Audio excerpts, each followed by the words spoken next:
শোন, মন দিয়ে পড়ালেখা করা লাগে, বুঝলি? আচ্ছা স্যার, মানুষের মন কয়টা? একটা।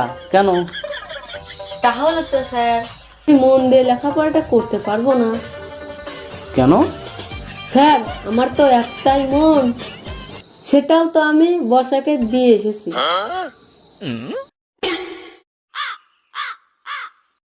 স্যার, সরস্বতী বানাম কি? শোন কর্ণ, তুই তো মন দিয়ে পড়াশোনা করিস না। আবারও বলছি, মন দিয়ে ভালো করে পড়ালেখা করতে হয়। বিদ্যার দেবী হলো মা সরস্বতী, আর তুই সরস্বতী বানাম পারিস না? সরস্বতী বানামটাই যদি না পারিস, সরস্বতী তোকে বিদ্যা দেবে কি করে? স্যার, একটা কথা বলি, কিছু মনে করবেন না তো? স্যার বলি, আমি তো তোকে খুব ভালো করে চিনি।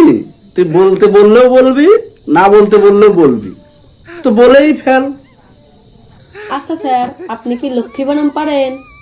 তো তোর কি মনে হয় আমি পারি না? তাহলে আপনার পকেটে লক্ষ্মী আসে না কেন? এই কি হয়েছে রে? তোর মারামারি করছিস কেন? দেখেন না স্যার, ও আমাকে খুঁচাচ্ছে। কেন, তোরা সবাই মিলেমিশে থাকতে পারিস না? না স্যার, পারি না তো।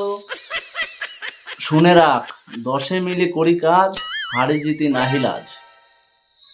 স্যার, আমরা তো 10 জন মিলে কাজ করতে গেছিলাম, আপনিই তো বাধা দিলেন।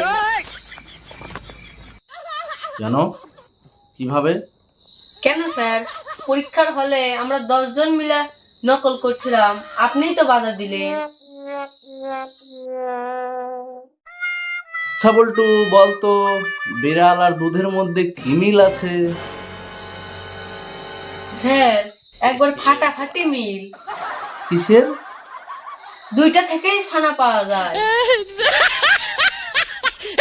আচ্ছা বল্টু, আজকের শেষ প্রশ্ন। হ্যাঁ স্যার, বলেন।